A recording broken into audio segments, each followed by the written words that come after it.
प्रिय मित्रांनो नमः संस्कृताय। आइए एक बार 30 महत्वपूर्ण प्रश्नों की श्रृंखला एक बार पुनः प्रारंभ करते हैं। देखिए यहाँ पर 91 नंबर पर पहला प्रश्न आपके सामने है, ऋतु रसाणाम मूर्धा। क्या है मित्र? ऋतु रसाणाम मूर्धा। ठीक है, अब देखिए पूरा सूत्र का नाम है ऋतु रसाणाम। अब देखिए पूछ रहा है ऋतु रसाणाम सूत्र है किसका है? ऋतु रसाणाम मूर्धा किसका सूत्र है मित्र? मूर्धा का सूत्र है। किसका सूत्र है? यहाँ पर विकल्प आपका सी बनेगा, मूर्धा का सूत्र है। ऋतु रसाणाम मूर्धा, बहुत अच्छा। किसका सूत्र है? मूर्धा का है। यहाँ पर देखेंगे अगला प्रश्न 92 की ओर बढ़े। पंचम अक्षरों का अपने अपने वर्गों के अतिरिक्त उच्चारण स्थान होता है। ये देखिए ङ ञ ण न म। यहाँ पर देखिए पंचम अक्षरों का अपने अपने वर्गों के अतिरिक्त उच्चारण स्थान क्या होता है मित्र? नासिका होता है। क्या होता है? D for Delhi is the right answer, नासिका होता है। ठीक है, तो जितने भी पंचाक्षर होते हैं उनके दो दो उच्चारण स्थान होते हैं। एक तो उनका अपने वर्ग में होता है और एक नासिका अलग से होता है। तो यहाँ पर D for Delhi is the right answer. ठीक, आगे बढ़ें, प्रश्न संख्या 93 पर आ जाएं। ऊष्म ऊष्म सा वर्णों का क्रमशः उच्चारण स्थान पूछ रहा है आपसे। तो मित्र पहले है तालव्य सा। देखिए तालु होगा इसका क्या होगा? तालु होगा। और दूसरा क्या है? मूर्धन्य सा अर्थात मूर्धा, दंत सा अर्थात दंत, हा का क्या है? कंठ, अकु विसर्जनीय नाम कंठ, अर्थात ताल, मूर्धा, दंत और कंठ। ये बी वाला विकल्प यहाँ पर सही है। का वर्ण का उच्चारण स्थान मित्र क्या होता है? कंठ होता है। अकु विसर्जनीय नाम कंठा। ठीक, आगे बढ़ जाएं। ता वर्ग का उच्चारण स्थान आपसे पूछना चाहता। ता वर्ग का क्या होगा मित्र? ऋतु रसाणाम दंता। ठीक है, यहाँ पर क्या होगा? ता वर्ग का उच्चारण स्थान क्या होगा? ता वर्ग का उच्चारण स्थान यहाँ पर देखिए दंत होगा। क्या होगा मित्र? दंत होगा। ये देखिए C for Chennai is the right answer. तीसरा विकल्प यहाँ पर सही है। तीसरा विकल्प यहाँ पर सही है। यहाँ पर देखें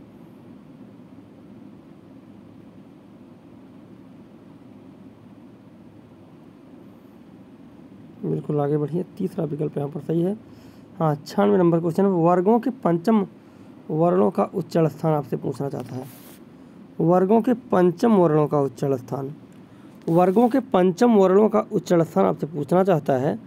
यहाँ पर देखिएगा वर्गों का जो पांचवा वर्ण होता है उसका उच्चारण स्थान क्या होता है? यम गणना नाम नासिका चा। क्या होता है मित्र? वर्गों के पंचम वर्णों का उच्चारण स्थान नासिका होता है। क्या होता है? नासिका होता है। आगे बढ़ें। निम्नलिखित वर्णों में से किस वर्ण का उच्चारण स्थान दंतोष्ठ है? यहाँ पर पूछ रहा दंतोष्ठ पूछ रहा है मित्र। वकारस्य दंतोष्ठम। क्या? वकारस्य दंतोष्ठम, पहला विकल्प यहाँ पर सही है। आगे बढ़ें। रि वर्ण का उच्चारण स्थान ऋतु रसाणाम मूर्धा, B for Bombay is the right answer. 99 को देख ले। अनुनासिक वर्णों का उच्चारण स्थान होता है। क्या होता है? मुख, नासिका, वचनों, अनुनासिका, अर्थात मुख और नासिका दोनों। क्या अनुनासिक वर्णों का उच्चारण स्थान मुख और नासिका दोनों होता है। आगे बढ़े, 100 नंबर पर आ जाएं। प वर्ग का उच्चारण स्थान, प वर्ग का उच्चारण स्थान आपसे पूछ रहा है। तो उपधमानिया नाम ओष्ठव, अर्थात यहाँ पर क्या है मित्र? प वर्ग का उच्चारण स्थान जो होता है वो ओष्ठ होता है। क्या होता है? ओष्ठ होता है। आगे बढ़ें 101 की ओर। ओकार, इस वर्ण का उच्चारण स्थान आपसे पूछ रहा है। ओकार का उच्चारण स्थान पूछ रहा है। आ और ई मिल करके ओ, ई, आ और ई, आधन ई बराबर ए, आधन उ बराबर ओ। तो आ और उ मिल करके क्या बनता है? ओ बनता है। और ओ का उच्चारण स्थान आपसे पूछा। आ का होता है कंठ। आ का क्या होता है मित्र? कंठ। और क्या होता है? आ का कंठ। और उ का होता है ओष्ठ। इसलिए ओ का क्या हो जाएगा? कंठ और ओष्ठ, अर्थात कंठोष्ठ होगा। यहाँ पर तीसरा विकल्प, सी वाला विकल्प, कंठोष्ठ। बहुत अच्छा। आधन उ बराबर ओ, बिल्कुल। आगे बढ़ें 102 की ओर। 102 में देख लेते हैं, आभ्यंतर एवं बाह्य यह किसके भेद माने जाते हैं? मित्र यहाँ पर प्रयत्न के भेद माने, यत्न या प्रयत्न के भेद माने जाते हैं। 103 नंबर देखें, निम्नलिखित में से आभ्यंतर प्रयत्न का भेद नहीं है।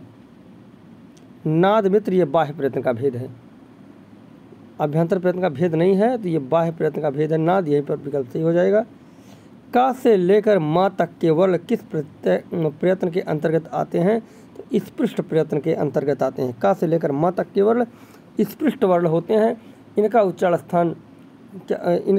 स्थान क्या होता है? अलग अलग वर्गों में अलग अलग होता है, लेकिन इनके उच्चारण में जिह्वा जो है मुख्य विभिन्न भागों का स्पर्श करती है। इन्हें वर्गीय व्यंजन भी कहा जाता है। चलिए आगे बढ़ें। कौन सा आभ्यंतर प्रयत्न स्वरों का होता है? तो मित्र क्या होता है? विवृत।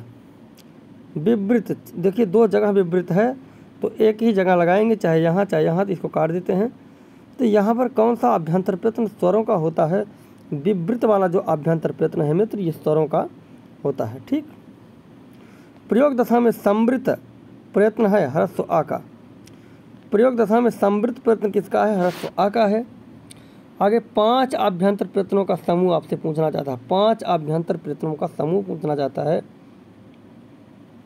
यहाँ पर देखिए आभ्यंतर प्रयत्न 5 प्रकार के होते हैं। स्पृष्ट, ईसत, स्पृष्ट, विवृत, ईसत, विवृत और संवृत। ये देखिए B for Bombay is the right answer. ठीक। वाह्य प्रयत्न के भेद, वाह्य प्रयत्न के 11 भेद होते हैं। विवार, संवार, श्वास, नाद, घोष, अघोष, अल्पप्राण, महाप्राण, उदात्त, अनुदात्त और स्वरित। ठीक है, ये 11 भेद होते हैं वाह्य प्रयत्न के। आइए आगे बढ़ें।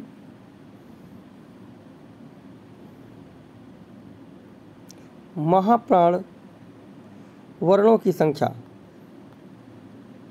ये देखो 109 नंबर पर। हाँ, महाप्राण वर्णों की संख्या कितनी है? महाप्राण वर्णों की संख्या कितनी है मित्र? तो 2 और 4, यानी किसी भी वर्ग का दूसरा अक्षर, चौथा अक्षर और सा सा साहा, तो क्या है? इनकी संख्या 14 है। C for Chennai is the right answer. आगे बढ़े। अल्प प्राण वर्णों की संख्या मित्र कितना होता है? 19 होता है। पहला, तीसरा और 5वां अक्षर और या रा लावा, ये क्या हो? उनकी संख्या 19 होती है। आइए 111 पर देखें। वर्गों के द्वितीय चतुर्थ वर्ण स्वरध्वनियाँ क्या होती हैं मित्र? वर्गों के द्वितीय चतुर्थ वर्ण एवं स्वरध्वनियाँ क्या होती हैं मित्र? ये होती हैं महाप्राण ध्वनि। क्या होती हैं? महाप्राण ध्वनि। महाप्राण ध्वनि। ठीक है, वर्गों के द्वितीय और चतुर्थ, इसके बाद सल क्या है? महाप्राण ध्वनि है। चलिए आगे बढ़ें 112 की ओर। सा सा सा सा सा सा का वाह्य प्रयत्न क्या होगा? मित्र देखिए सा सा सा सबसे पहले किस प्रत्याहार के अंतर्गत आते हैं?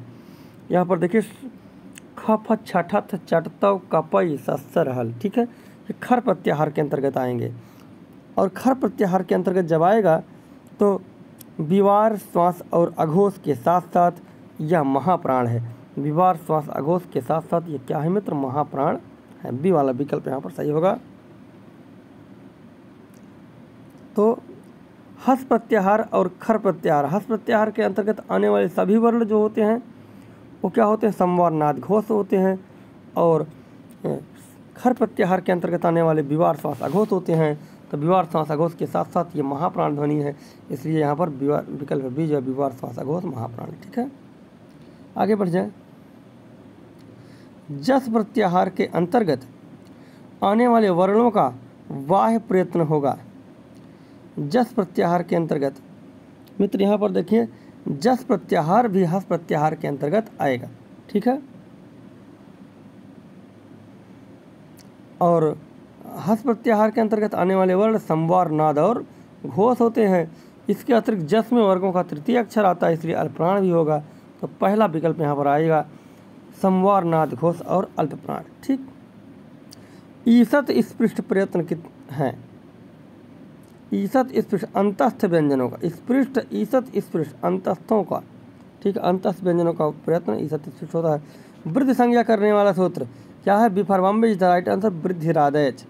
ध्यान देंगे वृद्धि रेच जो है ये वृद्धि संधि करने वाला सूत्र है और वृद्धि राधेच वृद्धि संज्ञा करने वाला सूत्र है। आइए, वृद्धि संज्ञक वर्ण कितने हैं? आ, ऐ और औ। आ, ऐ और औ वृद्धि संज्ञक वर्ण है। ये 3 वर्ण हैं वृद्धि संज्ञक वर्णों में। आगे बढ़ें। गुण संज्ञक वर्ण कौन कौन से हैं? क्या है? गुण संज्ञक वर्ण कौन कौन सा? आ, ए और ओ। अद एंग चा गुण संज्ञा से आ, ए और ओ यही गुण संज्ञक वर्ण है। अनुनासिक संज्ञा करने वाला सूत्र तो हो जाएगा मित्र मुख नासिका वचनों अनुनासिका, अर्थात जो वर्ण मुख और नासिका दोनों की सहायता से बोले जाए, मुख नासिका वचनों अनुनासिका। चलिए 19 नंबर पर आ जाएं। गुण संज्ञा करने वाला सूत्र, तो गुण संज्ञा करने वाला सूत्र में तो क्या होता है? अदेंगुड़ा, ठीक है, ना कि आदगुड़ा।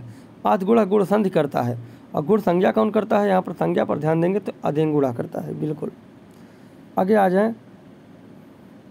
री वर्णयोः, री लृ वर्णयोः, यहाँ पर लृ छपा होना चाहिए। री लृ वर्णयोः मिथः सावर्ण्यम वाच्यम। इस वार्तिक से री और लृ आपस में क्या होते हैं मित्र? तो री और लृ कात्यायन के वार्तिक से आपस में क्या होते हैं? सवर्णी होते हैं। तो यह हो जाएगा सवर्ण संज्ञा। B for Bombay is the right answer. तो आज के वीडियो में बस इतना ही, मिलेंगे अगले वीडियो में, तब तक के लिए नमः संस्कृताय।